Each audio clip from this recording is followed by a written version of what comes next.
آج میں نے عوامی مسلم لیگ چھوڑ دی ہے, پی ٹی آئی چھوڑ دی ہے, اب میرا سے تعلق کوئی نہیں ہے. ابھی آپ کس پارٹی کے ہیں؟ کسی پارٹی میں نہیں ہے. وزیر ہیں؟ ہاں یہ بات ٹھیک ہے. ابھی ہم نے آزاد کشمیر میں ایک پارٹی لانچ کی ہے. ابھی جو پارٹی کا نام ہے آزاد کشمیر عوامی مسلم لیگ پلٹیرین. اچھا.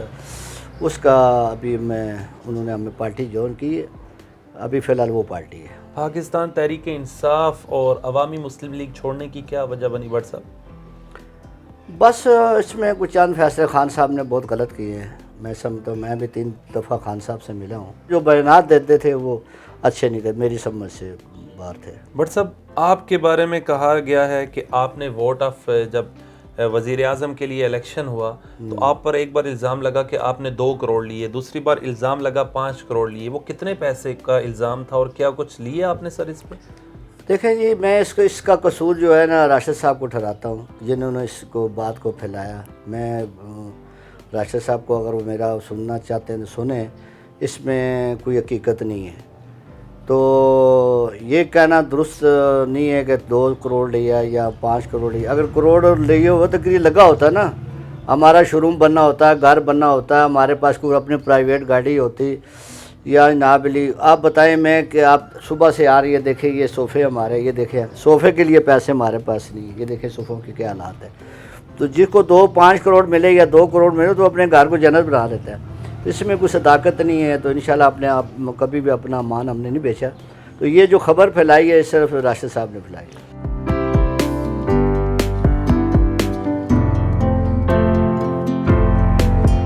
رکشے سے فارچونر پراڈو کا سفر کیسا لگتا ہے؟ کتنا ڈفرینس فیل کرتے ہیں آپ؟ رکشے میں اچھا فیل کرتے تھے یا پراڈو گاڑی میں سر؟ دیکھیں میں تو اس کو نہیں سمجھتا ہوں. میں تو کبھی دیکھا ہے, سوچا بھی نہیں کہ یعنی کہ پراڈو میں نے جانا ہے, یہ فلانا جانا ہے. مجھے تو کوئی بھی مل جائے, موٹر سائیکل مل جائے, بائک. میں تو کبھی جو ہے یہاں سے, بلکہ ان سے پوچھے یہ ڈرائیور میرے, تو میں نے کہا جاؤ بھی, میں تو پیدل آتا ہوں یا بائکیں پہ آ جاتا ہوں. اچھا. ہاں میں تو ایسا سفر کرتا ہوں.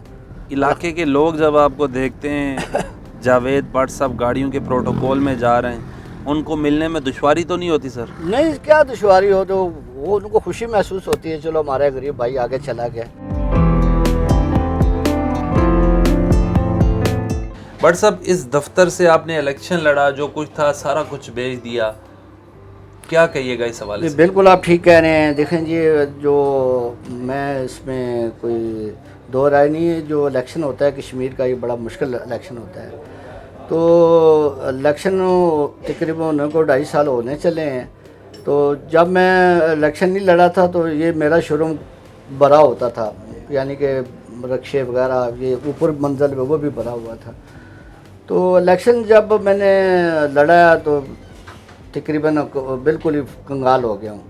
تو 2 سال بعد یہ ابھی میں نے ریکویسٹ کی کسی بندے کو, ہم نے یہ لیز پہ ان سے ریکویسٹ کر کے لیے کہ ہمارا شو روم خالی ہے, تو آپ ہمیں جو ہے یہ, انہوں نے مہربانی بغیر پیسوں کو انہوں نے ہمیں دیا 2 سال بعد.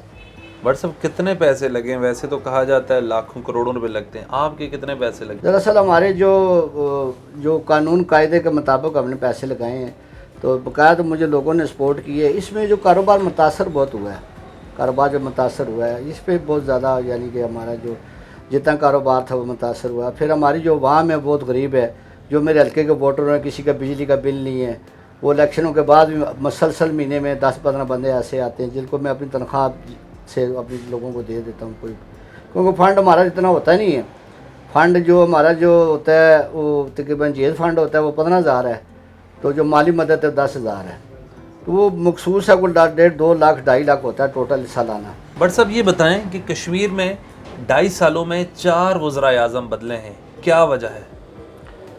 دیکھیں جی, پہلی بات تو میں قیوم نیازی صاحب تھے, وہ ان کو اللہ تعالیٰ نے اس کی لاٹھی نکال دی. تو بشرا بی بی نے ان کا نام دیا خان صاحب کو. تو ہمیں صبح پتہ لگا تو جی قیوم صاحب وزیر اعظم ہیں, لیکن وہ اس عزت کو سنبھال نہیں سکے, وہ اپنی ٹیم کو چلا نہیں سکے.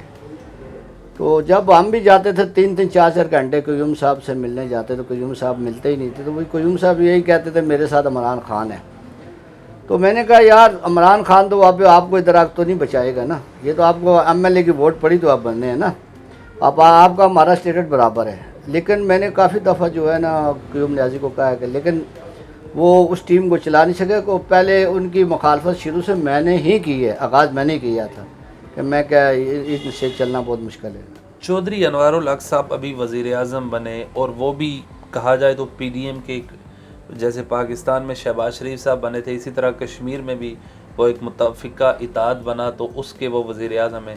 آپ نے ان کو ووٹ کس طرح دیا؟ ہاں یہ کیا دباؤ تھا, پریشر تھا, کسی کی اپروچ تھی؟ نہیں, یہ آپ کا سوال جو ہے نا اس میں دو تین باتیں ایسے آتی ہیں کہ دیکھیں جی اب یہ چل رہا تھا نا معاملہ, جن دنوں میں ہم چلے میں تھے ان دنوں میں کچھ لوگوں نے خبریں دی ہے کہ آپ یہ لیا وہ لیا یہ لیا. میں نے پریس کانفرنس کی ایک آپ نے, اس کے بعد ہم آزاد ہو گئے جب تو اچانک رات کو 3 بج گئے, کوئی وزیر اعظم کا فیصلہ نہیں ہو پا رہا تھا. تو تقریباً کوئی 3:30 پونے 4 بجے صبح جی ہو گیا جی. ان کے مقابلے انوار الحق صاحب نے کاغذات جمع کرا دیے وزیر اعظم کے, ان کے مقابلے میں کوئی وزیر اعظم کسی نے کاغذ جمع کرائے نہیں تھے.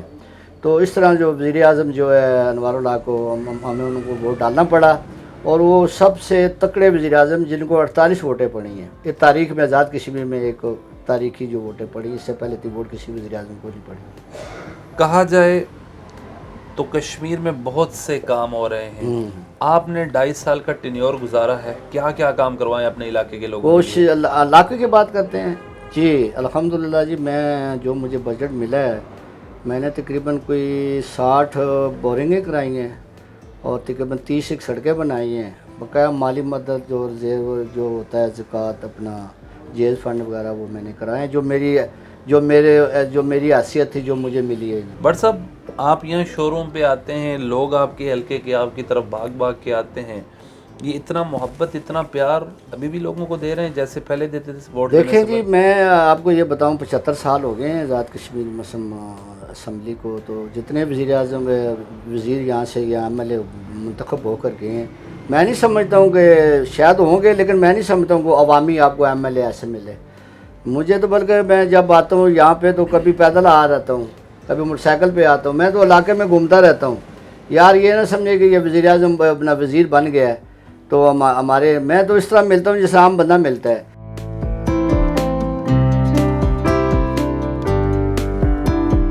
اس وقت ہم موجود ہیں کشمیر ہاؤس میں. اس سے پہلے ہم نے بٹ صاحب کا آپ کو آفس بتایا, گھر بتایا. بٹ صاحب یہ بتائیے گا کبھی آپ نے سوچا بھی تھا وزیر بنیں گے اور کشمیر ہاؤس میں بیٹھ کے میٹنگز اٹینڈ کریں گے اور انسٹرکشن دیں گے؟ میں نے تو یہ بھی کبھی نہیں سوچا تھا کہ میں الیکشن جیتوں گا. ابھی بھی کبھی میں خواب میں, اور جب صبح اٹھتا ہوں کبھی دیکھتا ہوں خواب تو میں اپنی انگلی کو کاٹتا ہوں کہ واقعہ میں ایم ایل اے بنا ہوں, میں منسٹر بن گیا ہوں. تو اللہ تعالیٰ نے مجھے, تو اللہ تعالیٰ کی خاص مہربانی ہوئی میرے پہ. پرائم منسٹر چودھری انوار الحق صاحب کے ساتھ آپ کا ایکسپیرینس کیسا رہا کام کرنے کا؟ بہت اچھا رہا. ہم نے ان سے بہت کچھ سیکھا.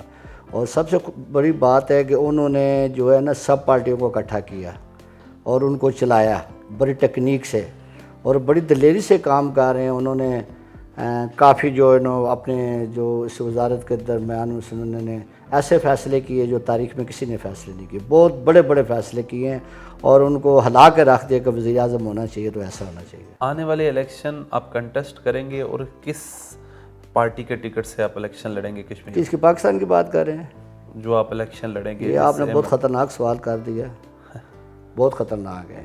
دیکھیں جی, ابھی تو ہماری جو پارٹی ہے آزاد کشمیر میں بنی ہے وہ آزاد کشمیر تحریک انصاف پارلیمنٹری سے بنی ہے, اسی کا بھی اب حصہ ہے. لیکن یہ جو جب تک ہماری یہ گورنمنٹ ہے, فیوچر کا میں کچھ نہیں کہہ سکتا, لیکن جب تک اپنا انوار الحق صاحب ہیں ہم ان کے ساتھ ہیں.